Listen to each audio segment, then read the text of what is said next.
listening to Over the Oxer podcast with Tracy Cole for all things to do with the mind for equestrians. I'm absolutely delighted today to welcome Jane. Jane Brindley is a confidence and mindset coach who's been working with riders at all levels for many years, since 2004, when she set up her business Horse Riding with Confidence Scotland. She uses hypnotherapy, psychotherapy, NLP, and performance coaching to help riders overcome anxiety, grow in self-belief, and fulfill their goals with a strong and resilient mind. And Jane is absolutely brilliant. So I'm really looking forward to chatting with her. So Jane, very much welcome. Lovely to see you. Lovely to chat with you again. We have known each other for quite a long time now. Not the full 20 years, though.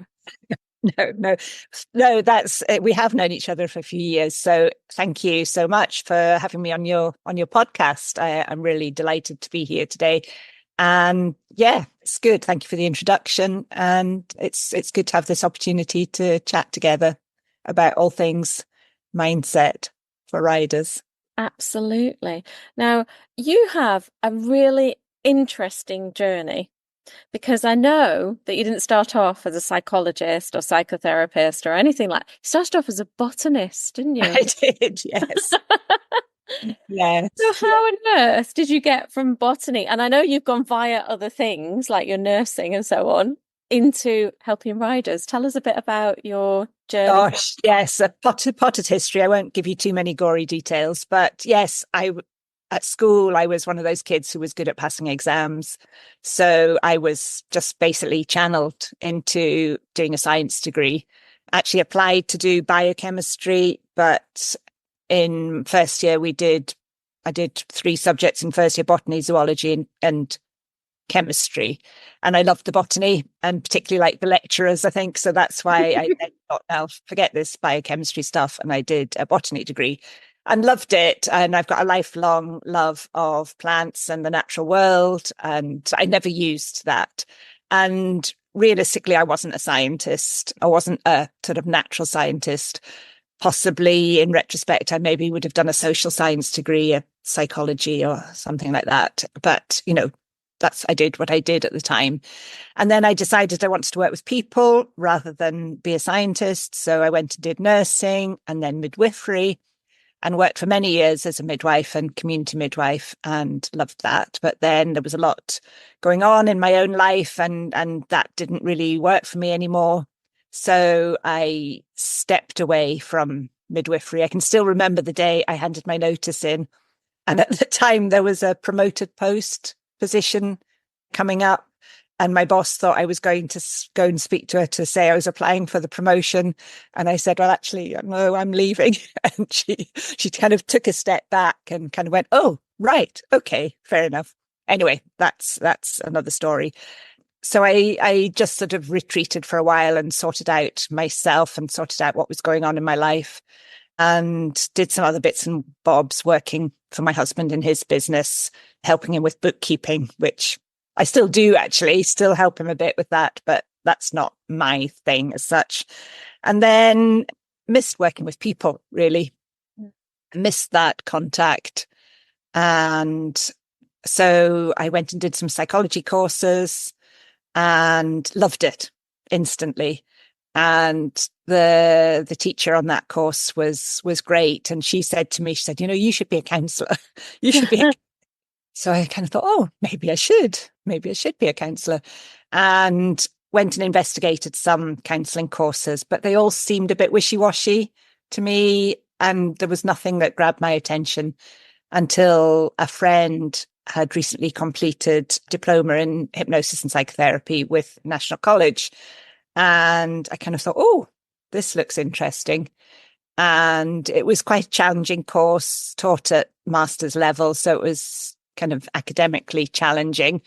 And it was very meaty. And it was done in 3 stages. And you could do them consecutively, but just with the timing and other stuff going on, I did it over about a 2-year period. And while I was doing that, during during all this time, I'm a horse rider and owner and quite a sort of nervous rider. So while I was doing that course, I just by default really started to apply what I was learning to my own riding and found, without having to make too much effort at all, that I was not doing the what if thing constantly. I was happier to push myself out of my comfort zone. And basically, I was just enjoying my riding more. Previously, I had, been quite a timid rider and would just limit myself to quite a small comfort zone. So when I was coming to the end of that course, I thought, well, maybe there's a little niche here. So this was the early 2000s. And when I qualified, I just put an ad in our local freebie horsey paper saying, does anybody want help with confidence? Just kind of focusing, really using the word confidence. And I was inundated with people going, help, help. And I realized, gosh, yes, there is a market for this, and there's a need very much for this. And this was early 2000s. So I qualified in 2004, started my business in 2004. And at that time, it was pre-social media, and riding coaching was still very much riding instruction. And there was very little psychology-based education within that. So I think there was a huge need for confidence work, for the off-horse psychology work that I could then offer horse riders. And I've gone from there, really. Wow. That's a great transformation, isn't it? Time and time again, Yes. transform Yeah. yourself.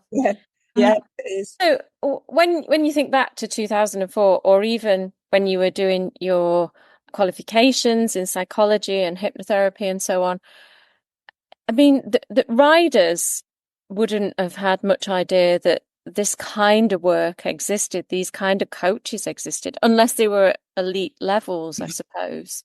Yeah, I think you're right. At that point, I think I was probably the only person in Scotland offering off-horse work like this. Quite quickly, one or two appeared on the scene, mostly NLP specific coaches. But I kind of kept at it, kept plugging at it. And I saw people putting adverts in and then disappearing again. And maybe it wasn't for them, or they didn't enjoy doing what they did, or for whatever reason, they didn't continue. And I did. I was kept on. But yes, I think you're right. At that time, riders were very private about the fact that they were consulting me. And quite often they wouldn't even be telling their partners or husbands or close friends or their yard mates or their riding instructor. They wouldn't, and I can remember very clearly having to reassure people that the work we did was confidential. Mm. Nobody was going to know. And even though the horsey world is quite small relative to some industries, I wasn't going to be telling anybody, guess who came to see me because she's worried about jumping over 50 centimeters. Yeah. So that has changed over the years. People are much more open. A lot of people are still very private about it, which is fine. It's absolutely 100% their choice. But also at the same time, a lot of people are much more open to talking about their fears and their worries and their struggle with maintaining their confidence and their challenges, their emotional challenges, their riding confidence mindset challenges. It's changed hugely. Yeah.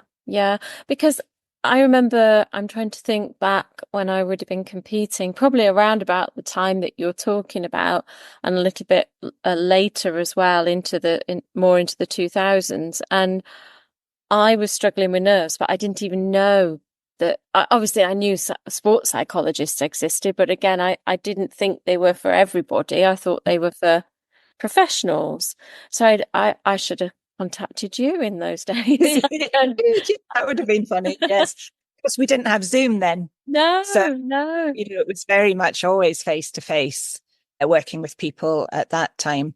And yes, so there was no social media. And so it was very much, putting an ad in the local paper, putting up posters, going to delivery yards, putting up posters, leaving piles of business cards around the place and hoping that people would pick them up. And just to let people know that psychological help for horse riders was available. Mm. Gradually, word of mouth spread, and people did start to become more aware of the benefits of doing off-horse work. Yeah, yeah. Um, how would you describe mindset? That's a horrible question, isn't it? Sorry. But people confuse it with mental health, or, I know everyone has their own definition, but I'm Yeah, just intrigued. it's very much a belief system. What do you believe about, we're talking riding here. What does the person believe about themselves? What do they believe about their ability to ride their horse? What do they believe about their ability to do the things that they choose to do on horseback? And then how does that then affect the results that they get? Whether they're a leisure rider who wants to have fun at home, going for a few hacks and maybe joining in a yard show once a year, or whether they're wanting to compete at affiliated or higher level. They still need to have that ultimate belief that they can do it. Yeah.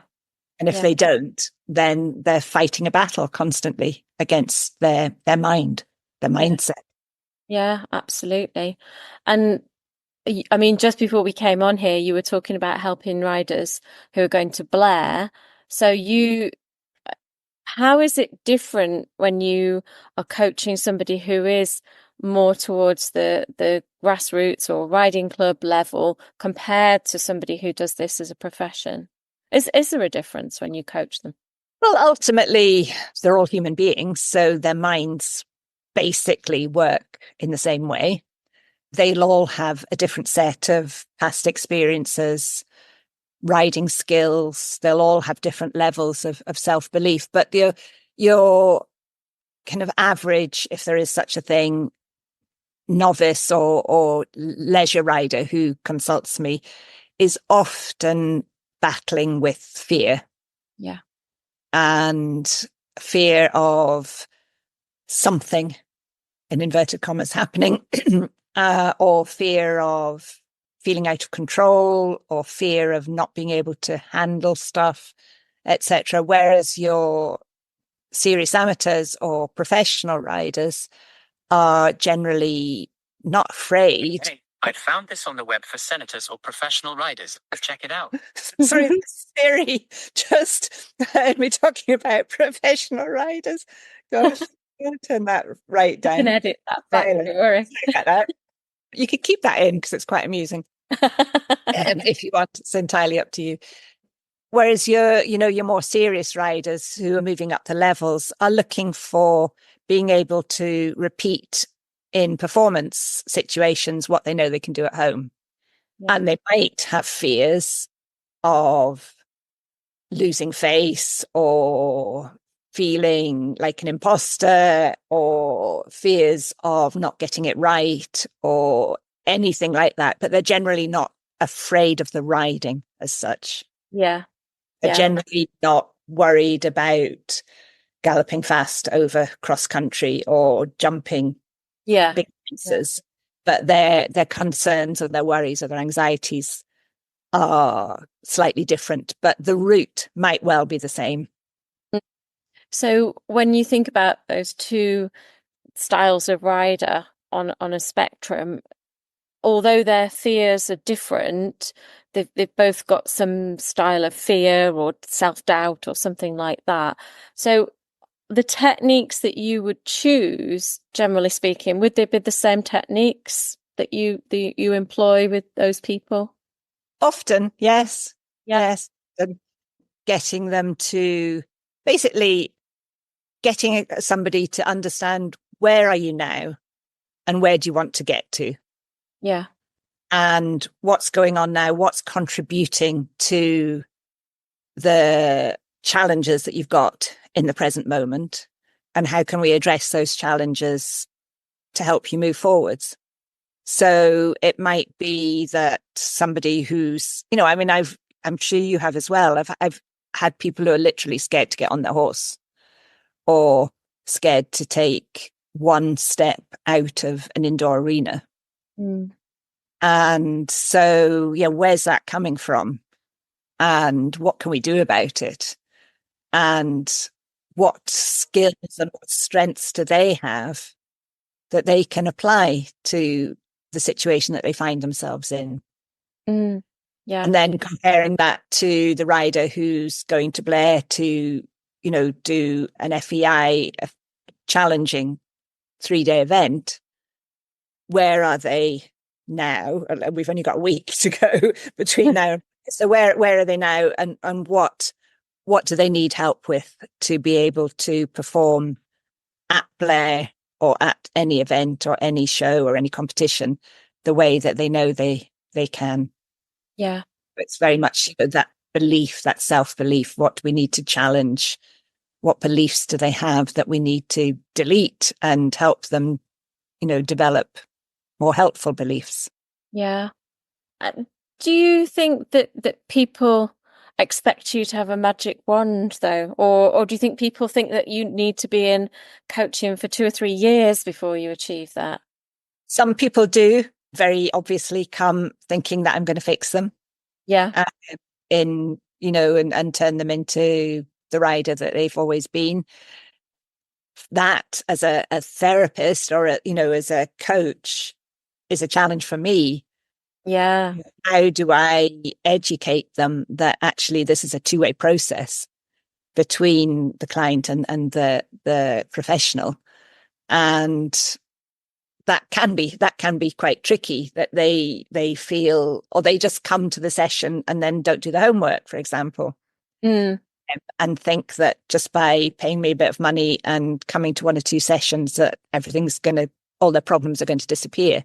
Whereas often I find that more riders who are more serious about the sport or more higher up the levels or more committed to their sport, they understand that it's hard work, that they've got to do the homework and they've got to practice the techniques I teach them and continue to practice, that it's not just a quick fix, that it's very much their responsibility to put into practice the things that I teach them.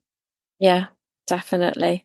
So I know you've had this question 1,000 times before, but because you're a mindset coach, because you've been doing this for 20 years and you're celebrating your anniversary this year, which is very exciting, then are you fixed in inverted commas? Is your mindset now perfect? Nothing could ever challenge it. It's funny. It's a funny one, isn't it? I mean, when I first started doing this work with riders, in my naivety and my lack of experience, really, I kind of thought that I was going to be able to fix people in 1 or 2 sessions. And I quickly realized that, the mind is a lot more complicated than I maybe realized at that stage. So on a personal level, no, I'm not fixed as such. I'm a work in progress. But as a rider, I now rarely find myself in a situation where I'm seriously worried. I recognize the signs and take steps immediately to stop that from escalating. So, for example, was it last year or the year before? I think it was 2 years ago now. I went on a week's trekking holiday in the Highlands in Scotland, and my own horses are retired, so I haven't got anything of my own to ride these days. But I still like to ride when I get the opportunity. But I went on a lovely holiday, and at one point we were traversing a very steep hill. So I was kind of side onto this hill, and I thought I could just feel the thoughts coming. Oh my God, like if my horse stumbled, he would go tumbling down that hill and I would go with him and he would land on top of me and he would squash me. And oh my God, this is going to be terrible.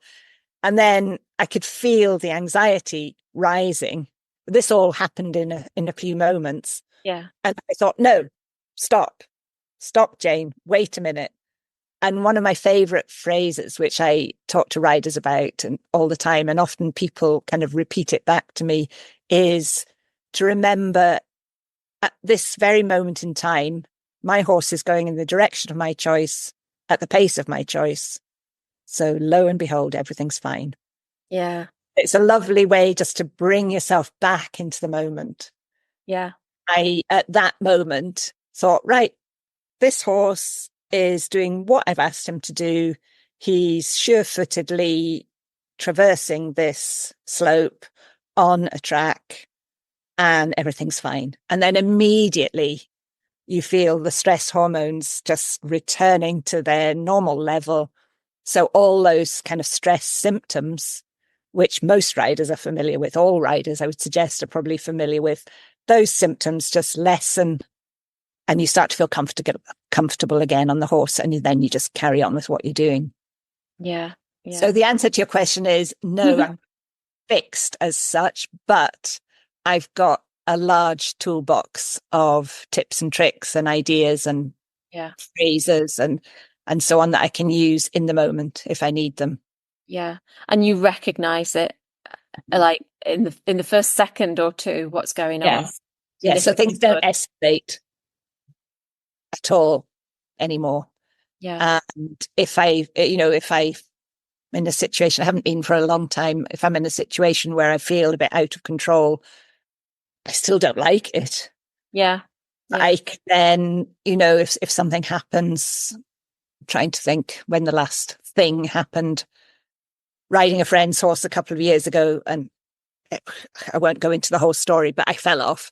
And in the past, I might have dwelt on that and worried about it and kind of ruminated about it.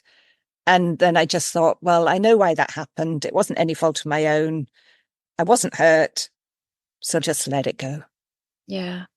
Yeah. And then next time I get on the horse, you're not thinking about that thing anymore. It's gone. It's finished. It's in the past. It doesn't have any power on me in the present. So let's just move on. I like that. I like the story about the horse on the slope and also this story. You've mentioned the present and the now moment. Do you think that's part of your coaching philosophy, to bring people into the now and give them the tools so they can do that? Yes, very much. And it applies in all other areas of life as well. We can waste so much energy focusing on stuff that's gone on in the past or trying to predict what could happen in the future, that we sometimes forget to enjoy the present. Absolutely. Yeah. And as riders, the present is usually wonderful. It's just you and a horse doing stuff. Yeah. Yeah. And if you can stay in the present, you're not remembering the pheasant that popped out of the hedge 200 yards back. Yeah. Thinking, oh my God, please don't let there be another one 200 yards ahead. Well, actually, we dealt with that. The horse spooked, but I handled it. I stayed on. We've taken a few breaths to calm us down. The horse has relaxed again, and let's continue. Yeah. Yeah. Lovely. You're avoiding that escalation into panic. Yeah. Yeah. And that's exactly what we want to do, isn't it? We can't necessarily predict that we're going to have these wonderful brains that never ever get triggered again. But like you say, you can deal with it very, very swiftly. So it doesn't become anything like a problem. Do you ever work with non-equestrians at all? I did in the past for a long time, until about 5 years ago. I worked with, and for many years, it was kind of roughly half non-equestrians and half equestrian work. And then I made the decision about 5 years ago to say, well, actually, I really love working with equestrians. So I'm just going to cut out all the non-equestrian stuff. So no more smoking cessation and all that. You don't work with people in other sports? I have done, and I probably would work with people in other sports. I've worked with quite a few golfers, and I've worked with some swimmers, a boxer, interestingly. And golfers and swimmers the other sports. I haven't had anybody recently contact me Yeah. to ask about another sport, but I would work with another sport. Yeah. Yeah. Mm. Do you think it's an advantage that you're a rider, that you're a horsey person, that you're a horse owner, and so on, that because of that you can work better with horse people? Do you think that's a good benefit? Yeah, I think so. It's a tricky one though, because, when I was going back to nursing days, I could nurse people successfully, hopefully, presumably, who had all sorts of illnesses and conditions that I didn't know about or had never experienced. So there is an element of that, if you don't have to have experienced everything that your clients are going through or experiencing, but it's really important to have the equestrian knowledge so that you've got the language, you have been on horseback, you know what it's like. And it's obviously, and probably most people listening to this know horse riding is a unique pastime or sport because we've got the horse in the equation. So I think it is really helpful from my point of view, from my client's point of view. And over the years, I've had a number of clients who've come to me, said they'd been to another hypnotherapist who just didn't get it. Yeah. And so they obviously appreciate that experience that I've got. Yeah. I suppose if you're a non-equestrian, if you've got no horsey links whatsoever, your question would be, why bother riding? If you're scared, why own a horse? Why ride a horse? Just stay away from them. Yeah. There's no real concept of why you would want to do this. Why do you do it to yourself? So yeah, I That's a think question a lot of people must ask themselves quite a lot. Equestrian sport, it's so often people have got a huge financial commitment, a huge emotional commitment because they love this animal. They've often got a huge social commitment because a lot of their friends are either on the yard or, they meet at shows and everything. Their social life is often wrapped up in horse riding. And that's why it's so important that it works well for them. Yeah.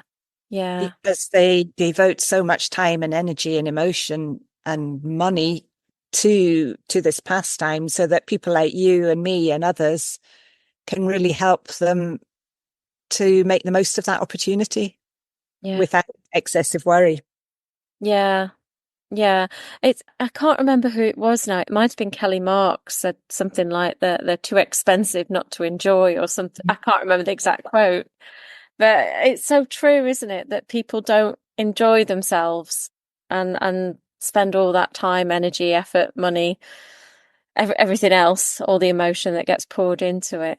Absolutely. Yes. Yeah. And then, we do get people who are doing absolutely fine in one area of their life. They may be holding down a very demanding job or a very high powered job, or they've got a lot going on in their family situation. And it's really important that their horse riding can be their downtime, their relaxation time. And, it's often quite complicated to work out what's going on. But again, it's really helpful if we can support them to be able to enjoy that downtime and to be able to make the most of their riding. Yeah. Yeah. Can come away from the yard feeling refreshed and happy rather than dreading the next time they've got to go. I'm sure you'll have had people who express, kind of breathing that sigh of relief once the ride's over for the day. Yeah. Yeah. That's bad, isn't it? It's just like, kind of working themselves up to making themselves get on because they're worried about something that could happen that they're not going to be able to handle. Yeah. And if we can help them let go of them and just say, well, let's just look forward to riding and enjoy it and have fun. And if we want to go out and compete, let's go out and compete. And if we don't want to go out and compete, let's have fun doing whatever we choose to do. Yeah. Yeah. That's lovely. Lovely way of thinking about it. So thinking again about your celebratory year, your 20 years, where do you think mindset coaching for equestrians are going to go in the next 20 years? Oh gosh, yes. That's a nice question for I you. know, yeah. But I've not been asked that one. The coaches, who are coming up through BHS and so on, doing much more mindset stuff. So it might be that there's less of a role for people like you and me. I don't know. Mm. I haven't really thought about that till this very minute. I suppose riders get a different relationship with their riding coach to they Yeah. get with you and me and others, obviously, who do this type of work. And they generally have a longer relationship with them. They might go weekly or monthly to their riding coach for years and years and years, but they rarely commit that amount of time and money to seeing somebody like me or you. So that if that riding coach can then coach them in the mindset side of it as well, then maybe they won't need to do the off-horse work. I don't know. What do you think? Yeah. Oh, that was good. That was a curveball.